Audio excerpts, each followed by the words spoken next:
Hello जी। कैसे हैं आप सब। तो आपका स्वागत है आज के नए ब्लॉग में। और अभी टाइम हुआ है 4:45 हैं और मैं आ गई थी प्लाट में। और आज है होली का दिन, आज हमारा फास्ट है, तो इसीलिए मैं आज 10 मिनट पहले ही आ गई थी यहाँ पे, क्योंकि आँख जल्दी ही खुल गई थी। फिर मैंने एक ब्लाउज़ को हुकाई किया और फिर उसके बाद मैं फ़्रेश होकर सीधा यहीं पे आ गई। तो काफ़ी अंधेरा है, शायद आपको कुछ दिखाई नहीं दे रहा होगा। तो अभी मैं इनको डालूँगी छानी। आपको दिखाई दे रहा होगा सिर्फ पीछे रखा हुआ गोबर, गोबर ही गोबर। तो अभी मैं इनको डालूँगी छानी। छानी डालने के बाद निकालूँगी दूध और फिर मैं जाऊँगी घर। फिर उसके बाद मैं जब अच्छी तरह से उजाला होगा तब मैं गोबर डालने के लिए यहाँ पे वापस आऊँगी। तो चलिए जी, अभी कर लेते हैं अपना दूध का काम, क्योंकि सबसे पहला काम तो हमारा यही होता है। गांव में हम ताज़ा दूध से ही चाय बनाते हैं। तो करते हैं अभी अपना काम, अपना दूध निकालने का काम। और अभी लगभग सारे ही लोग सोए हुए हैं। किंसु के दादा दादी भी, उसके पापा भी और बच्चे भी उनके साथ सोए हुए हैं, क्योंकि किसी का काम नहीं है इस टाइम पे। इस टाइम पे तो बस मेरा ही काम होता है, मुझे ही करना होता है। कभी कभार बंदर आ जाते हैं सुबह सुबह, तो मुझे इसकी दादी को बोलना पड़ता है या वो खुद उठ लेती हैं। नहीं तो किसी की ज़रूरत नहीं, बस ये टाइम तो मेरा ही होता है। तो जब करना ही है तो किसी का इंतज़ार क्यों भाई। तो लगते हैं अपने काम पर। और मुझे लगभग बस आधा घंटा ही लगता है अगर मैं गोबर साथ में नहीं डालूँ तो। छानी डाली, सबको बाँट डाल दिया। जैसा कि मैंने आपको पहले भी बताया था कि मैं एक बार में एक जैसा ही खाना सारे पशुओं को देती हूँ। अगर मैं हरा डाल रही हूँ तो सारे छोटे बड़ों को हरा ही डालूँगी। और अगर मैं चाट से छानी बे रही हूँ इनकी, तो छोटे बड़े सारों का चाट से ही छानी डालूँगी। तो इस वजह से मुझे टाइम कम लगता है। और पशु को भी खुद से ये भेदभाव नहीं लगता, एक दूसरे की तरफ कोई देखता ही नहीं है कि उसके साथ ये डाल दिया और मेरे पास ये डाल दिया। तो ये अपने ना ही कोई आवाज़ देता है। अभी मैं साउंड कर रही हूँ लेकिन पीछे रियल आवाज़ भी है, आपको किसी भी पशु की आवाज़ नज़र नहीं आएगी। हाँ, ये मैं इधर उधर जा रही हूँ, देख रहे हैं, थोड़ा हिल डुल तो रहे हैं लेकिन बिल्कुल भी आवाज़ नहीं देते हैं, क्योंकि इनको इस तरह से आदत मैंने डाल रखी है कि इनको पता है कि अभी उसकी साथ छानी डल रही है तो दूसरा नंबर मेरा है। तो ये सब्र करते हैं, वेट करना जानते हैं। और मुझे इस तरह से इनके साथ बैलेंस बनाकर काम करना बहुत अच्छा लगता है। मैं तो यही मानती हूँ कि जितना मैं समझती हूँ पशुओं को, उतना ये मुझे भी समझते हैं। और एक हेज प्रेम वाली बात मेरी इनसे हो चुकी है। तो अभी मैं निकाल रही हूँ, ये छोटी गाय है और मैं इसका आपको नाम बता दूँ, ये है हमारे घर की लक्ष्मी, क्योंकि इसका जन्म दिवाली के दिन हुआ था तो हम सब इसे लक्ष्मी ही बोलते हैं। ये इस बूढ़ी गाय की बेटी है और जो ये अभी दूसरी बार ब्याई है दिसंबर में। तो मैंने इसका दूध निकाल लिया है, अभी मैं निकालूंगी बूढ़ी गाय का दूध। और मैंने आपको बताया था कि हमारी बूढ़ी गाय पीछे बीमार हो गई थी, अभी तक वो दोबारा से नहीं ब्याई है। देखते हैं आगे क्या होगा। अभी तक तो वो दूध दे रही है, भगवान करे आगे भी ठीक ही रहे। तो अभी मैं उसके लिए चाट लेकर आ रही थी, तो बस ये करती है कि ये अपने मुंह से हूँ हूँ करे जाती है और मैं भी इसी तरह से इसे बोलती रहती हूँ। और हमारा बस ऐसे ही चलता रहता है। चुन्नू मुन्नू बड़े भाई सब मस्ती से अपना खाना खाते हैं और मैं करती हूँ मस्ती के साथ अपना काम, और हमारा दिन ऐसे ही पूरा हो जाता है।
हेलो जी, राम राम जी। कैसे हैं आप सब? आशा करती हूँ कि आप सब अच्छे होंगे। तो आज है होली और आपको हम सबको होली की शुभकामनाएं। और अभी टाइम हुआ है पौने छः बज गए हैं। और अभी मैं दूध निकाल कर लेकर आ गई हूँ, ये देखिए। और अभी मुझे बनानी है चाय, इसीलिए मैं दूध लेकर आ गई। नहीं तो वहाँ पे गोबर डला हुआ था, वो भी मुझे डालना था, लेकिन चाय पीने के बाद मैं उसे डालूँगी। तो अभी पूरा घर सेट करना है, सब अस्त व्यस्त हो चुका है। तो अभी इसे सेट करूँगी और बनाते हैं चाय। और फिर मैं डालने जाऊँगी गोबर के बाद करेंगे अपना काम, क्योंकि आज है त्यौहार होली और फिर कल है धुलंडी। तो देखते हैं, आपके साथ शेयर करेंगे जो कुछ होगा वो। तो अभी बना लेते हैं चाय।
तो मैंने साइड में चाय रख दी है और रात को ये बर्तन धोए थे, 2 टोकरियों में रख दिए थे मैंने।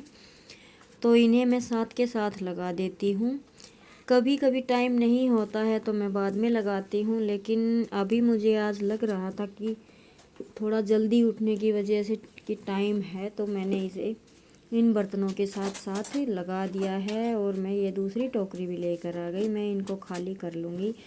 तो एक तरह से देखा जाए तो मेरा काम ही हल्का होगा। जब तक चाय बनेगी तो मेरे बर्तन लग जाएंगे, और जब मैं एक्स्ट्रा बर्तन धोने के लिए टोकरी उठाऊंगी तो ये काम मुझे 2 मिनट का ही है, लेकिन नहीं करना पड़ेगा।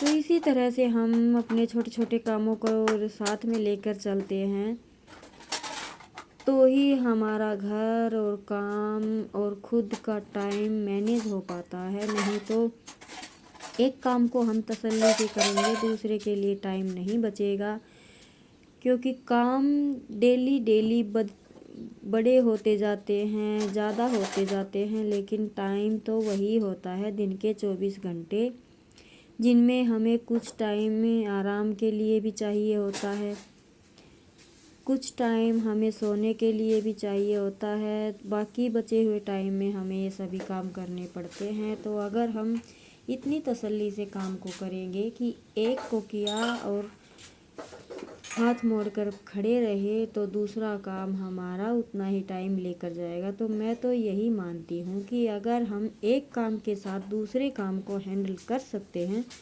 तो ज़रूर से करना चाहिए। तो देखिए, काम करने से किसी का कुछ घटता नहीं है। मेरा तो ये मानना है नहीं कि अगर काम करते हैं तो हमारा कुछ घटता है। हम जैसे हैं वैसे ही रहेंगे काम करने से। हाँ, अगर कुछ भी ना करेंगे तो हमारे अंदर हज़ारों बीमारियां ज़रूर घुसेंगी। तो बीमारियों से बचे और अपने घर के काम करें, यही अच्छा है। तो जी, मेरे बर्तन काफ़ी लग चुके हैं, बस 2-4 बर्तन थे जो खाट पे रखे थे, वे मैं लगाऊंगी बाद में। तो अभी पियेंगे चाय बैठकर। ये चाय मैं आराम से तसल्ली से बैठकर पीती हूँ, क्योंकि किंसु के पापा तो इस ऐसे टाइम पर उठते हैं 7 बजे 7:30 बजे, तो वो कोई टाइम नहीं होता है चाय पीने का। वैसे मैं बनाती हूँ, लेकिन उस टाइम तक तो आप मान कर चलिए कि मैं अगर 5 बजे उठी हूँ तो 7 बजे तक ये सारे काम करना बिना चाय के थोड़ा मुश्किल तो होता ही है। हम कितने ही स्ट्रोंग क्यों ना हो, आलस से आलकस बोल सकते हैं आप, वो हर किसी के अंदर होता है, तो वो परेशान करता ही है सबको। और चाय ज़्यादा अच्छी चीज़ नहीं है, ये मुझे भी पता है, तो पीजिए चाय आप भी। मैं पी रही हूँ अभी चाय। तो ये चाय ज़्यादा अच्छी चीज़ नहीं है, लेकिन फिर भी हमारे आलस्य को दूर करती है, तो इसलिए इसका सहारा हमें लेना ही पड़ता है। तो अभी मैं घर पर दूध भी पिलो दिया था, झाड़ू भी निकाल ली थी, और बच्चे उठ गए थे, उनका दूध मैं गर्म रख के आई थी। और मैं यहाँ पे आ गई थी हरा डालने के लिए, क्योंकि 1-1.5 घंटे के अंदर ही फिर धूप इतनी तेज़ हो जाएगी कि इन्हें अंदर बांधना पड़ेगा।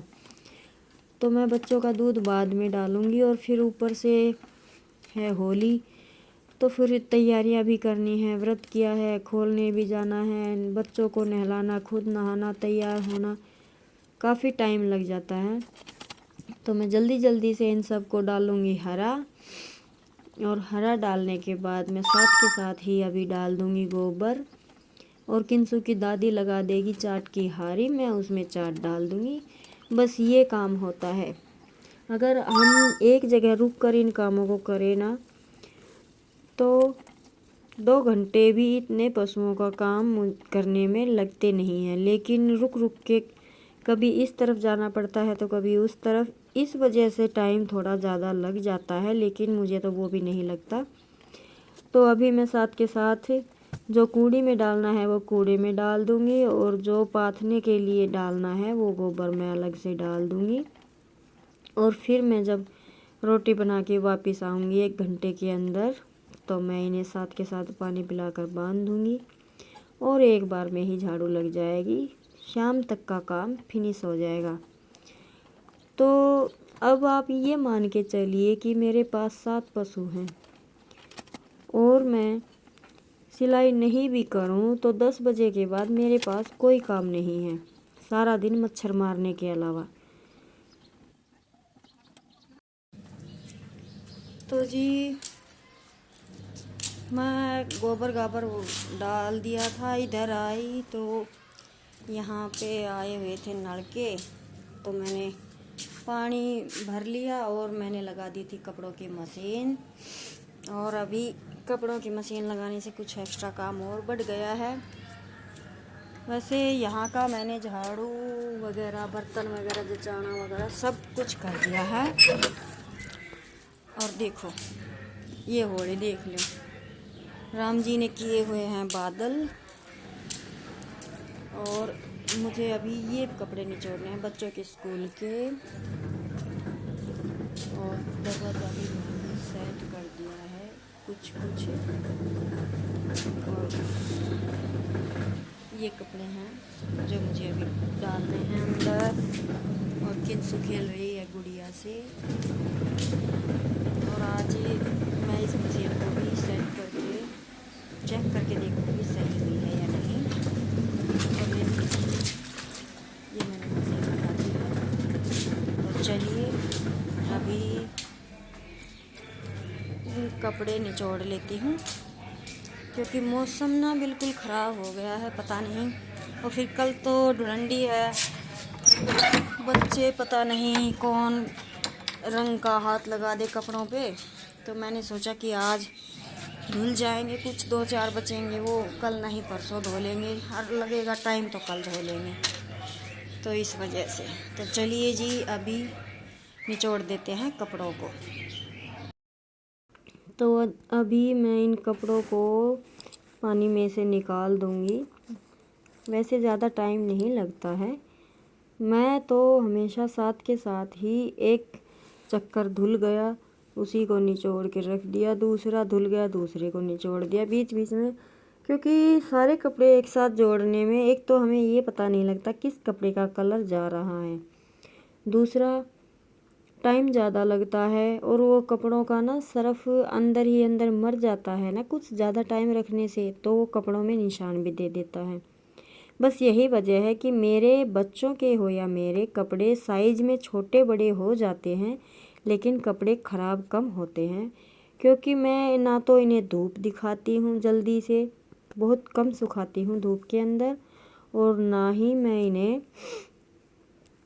ज़्यादा देर सर्फ़ के अंदर रखती हूँ। बस जो मशीन से निकाला उसे साथ के साथ निचोड़ने के बाद चाहे कुछ टाइम के लिए रखे रहें, कोई दिक्कत नहीं है, लेकिन सर्फ़ में से अगर मैंने बाहर निकाल लिया तो मैं उसे साथ के साथ ही निचोड़ दूँगी। बस यही है मेरी आदत। आपको मेरे वीडियो पसंद आते हैं या नहीं, प्लीज़ कमेंट कीजिएगा और शेयर कीजिएगा।